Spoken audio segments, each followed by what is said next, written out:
Hello guys, welcome back to my channel. Ang topic po natin ngayon ay ang halamang pwedeng gawing motya. Ngayon po, tuturuan ko kayo kung ano ang halaman na pwede natin gawing motya. Alam niyo po ba yung makahiya? Yung pong tumitiklop pag nahawakan nyo o nasagi nyo. Kukuha po kayo ng ugat ng mutya. Yun po ang gagawin yung mutya. Yung ugat po ng makahiya. Pero hindi lang po basta-basta ganun. Dahil kukunin nyo po yung halamang ito ng Biyernes Santo at alas 3 po. Dapat po pag kinuha nyo to, hindi tumitiklop ang mga dahon, dahil pag tumiklop po, uulitin nyo po. At pag nakuha nyo po yung ugat ng dito tumitiklop ang mga dahon, yun po ay gagawin nating mutya. Yun po ay maraming pwedeng gawin. Pampaswerte,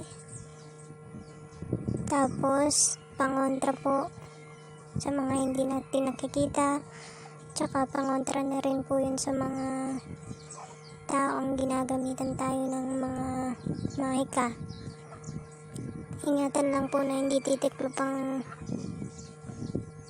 makahiya pag kinuha nyo. Pag kinuha nyo po ito ng tumiklop, o ulitin nyo po. Tapos pag di na tumiklop, ayun po ang gagawin nating motya. Lagay nyo lang po yun sa papel or sa pulang tela, ibalot nyo.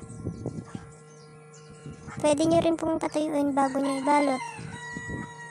Tapos po hindi nyo po pwedeng pagsabi, lalagay nyo lang po lagi yun sa wallet nyo. Yun na po ay magiging gabay nyo at pampaswerte.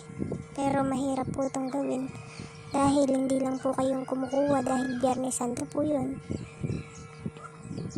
Sisiguraduhin nyo po malakas ang loob nyo dahil may kaagaw din po kayo dito.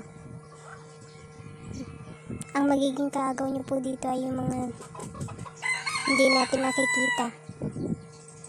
Sana po may natutunan kayo ngayon sa channel ko. At huwag nyo na rin pong kalimutan mag-like, comment, and subscribe sa aking channel. Maraming salamat po sa inyo. Thank you guys.